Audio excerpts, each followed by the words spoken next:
আমি 14 সেপ্টেম্বরে দুটো জিডি করি।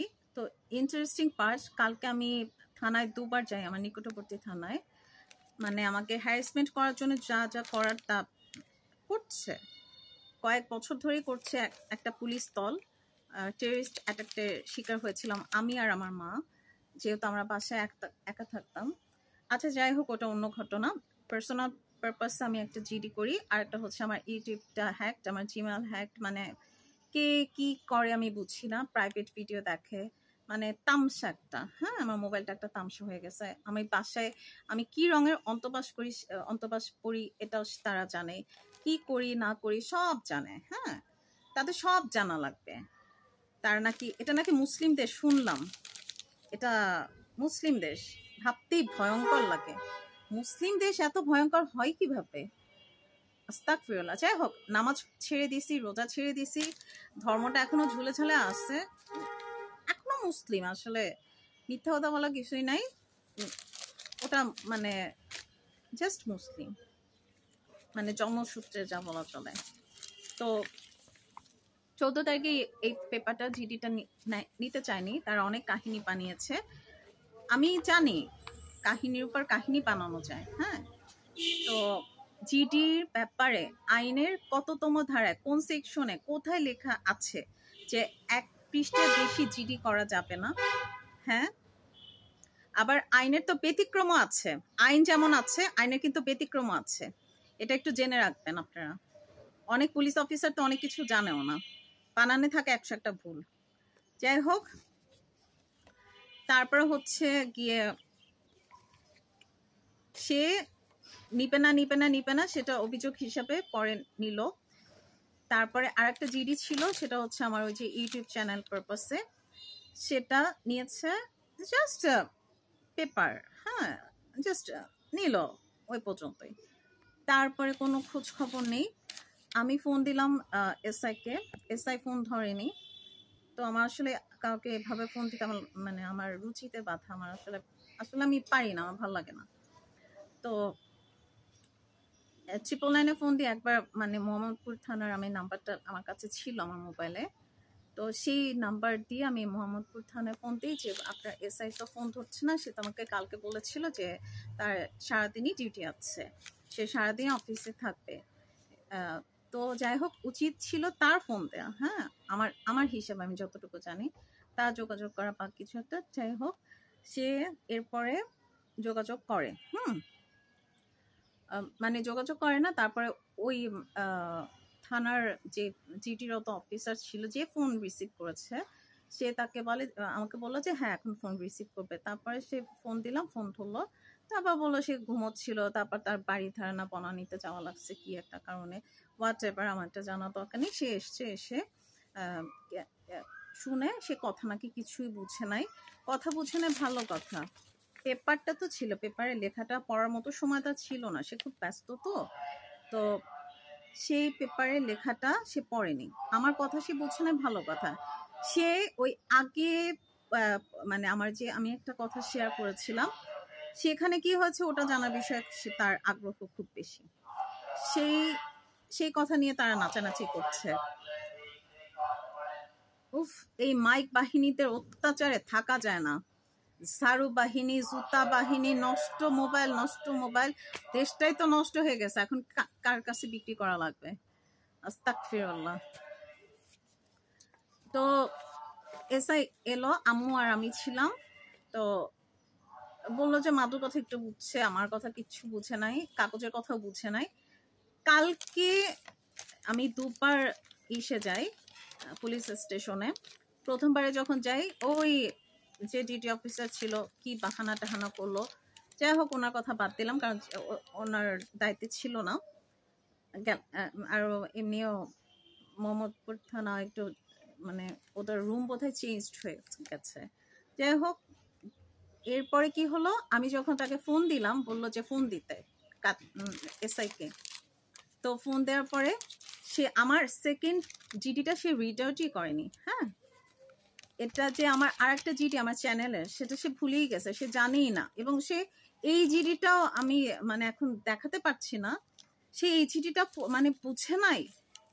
তো সেই এসআই হলো কিভাবে, মানে কিভাবে হলো আমি বুঝি না। সেই এই জিডির কথাটা বুঝে নাই, বুঝলাম আমার পার্সোনাল ব্যাপারটা বুঝে নাই, কেন বুঝে নাই সেটাও আমি বুঝতে পারছি। কারণ ক্রিমিনালকে বাঁচানোর জন্য তো কিছু যোগ্যতা লাগে। আমার সেই যোগ্যতা নাই যে আমি মানে পাওয়ার দেখাবো, আমার এত পাওয়ার নাই, আমার দরকার নেই এত পাওয়ার। আমার একমাত্র পাওয়ার হচ্ছে আমার সৃষ্টিকর্তা, এবং আমার বিশ্বাস খুব অটল, আমার কঠিন বিশ্বাস। আমার সাথে কেউ পাঙ্গা নিয়ে পর্যন্ত শান্তি পায়নি, ইতিহাস সাক্ষী, সময় মতো ধরেছে। যাই হোক, আলহামদুলিল্লাহ, কিছু পাওয়ার তো আমাকে সৃষ্টিকর্তা দিয়েছে। শত্রু বানাতেও যোগ্যতা লাগে, উচিত কথা পটাং পটাং করে বলতেও যোগ্যতা লাগে। হ্যাঁ, তো যাই হোক, এদের এই যে রিলস বাহিনী আর লিঙ্কস বাহিনী, প্রিভিয়াস পুলিশ, আমার শত্রু যারা, এসআই নূর এর গ্যাং সহ আরো ডট ডট ডট, হ্যাঁ, তারা এখনো মনে হয় লাগিয়ে দিয়েছে, এখনো লাগাচ্ছে। যাই হোক, আসল কথা আসি। তো কালকে সে যখন আমি কোয়েশ্চেন করলাম যে আমার ইউটিউবের ব্যাপারে কি করেছেন, সে বলে কি আরেকটা, বলে কি আচ্ছা ঠিক আছে, তার ওই যে ডিটি অফিসারের মাধ্যমে হোয়াটসঅ্যাপের মাধ্যমে পাঠিয়ে দেন। তো ডিটি অফিসার সে পরে নেয়নি, পরে অন্য একটা অফিসার হেল্প করেছে, সে পাঠিয়ে দিচ্ছে। তো পাঠিয়ে দেওয়ার পর আমি আবার যখন সেকেন্ড রাউন্ড যাই, তখন লাকিলি আমি ওসির সাথে দেখা করতে পারি, কারণ ওসি তো ছিল না এর আগের বারে। তো ওসিকে জানালাম, সে আমাকে বলছে কি আপনি একটু শান্ত হন। সে এটা ভদ্রভাবে বলেছে, যাতে আমি যেহেতু অসুস্থ, আমি আসলে অনেক অসুস্থ, আলহামদুলিল্লাহ আমার ধৈর্য ক্ষমতা অনেক বেশি, ডক্টরের প্রতি আমার ট্রাস্ট নেই। হাফ ডান, আমার একটা সার্জারি করে, হাফ ডান সার্জারি, শুনলে হাসি পায়। এটাও আমার নিকটবর্তী ইসে। যাই হোক, গেল ওখানে একটা কাহিনী কিছু একটা করেছে আমার সাথে, আমার সন্দেহ হচ্ছে। আমি তো অজ্ঞান ছিলাম, কি করেছে আমি ঠিক জানি না। তো ওসি আমাকে বললো যে আপনি মানে শান্ত হন, এটা ভদ্র, মানে আমাকে মানে রিল্যাক্সড হওয়ার জন্য বলেছে। তো আমি বললাম কি আপনি আগে শান্ত হন, মানে এর আগে সে বলেছে এটা কোর্টে পাঠাতে হবে, তারপরে অর্ডার নিতে হবে, তারপরে দেখতে হবে, কিন্তু না, একটা জিডি ক্রিয়েট হলেই সাথে সাথে ওটা ইনকোয়ারি আগে করতে হবে, এখানে কোর্ট অর্ডার নেওয়ার দরকার নেই, এটা এমন কিছুই না।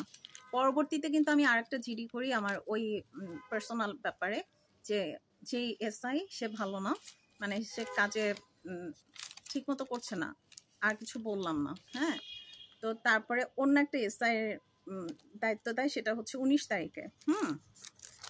ওসি তখন হেল্প করে, উনি উনি অ্যাকচুয়ালি ওসি, উনি মোটামুটি ভদ্র, হ্যাঁ, অ্যাটলিস্ট ভদ্র, বেয়াদব না।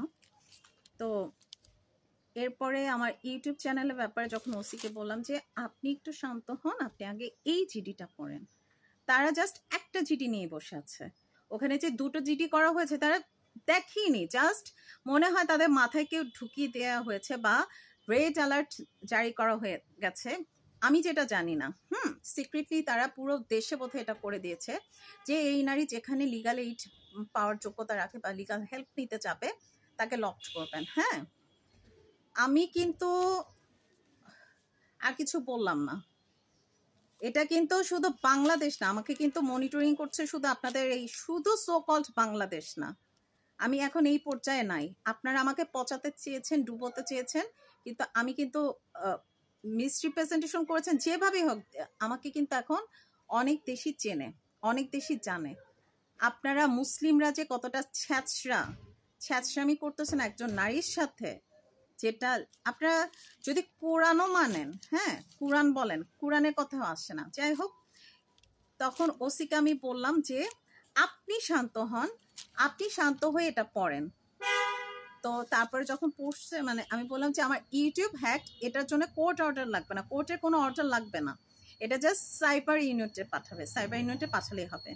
তো এরপরে ওসি সাথে সাথেই ওই যেটা দায়িত্ব আছে ওনাকে ফোন দিয়ে বলে কাছে এটা সাইবার ইউনিটে পাঠায় দাও। তো কালকে ছিল 20 তারিখ, 20 অক্টোবর। তো আর আমি 14 তারিখে আমি জিডিটা করি। পুলিশের দায়িত্ব সম্পর্কে আমি একটু জানতে চাই, আমি তো খুবই অসুস্থ।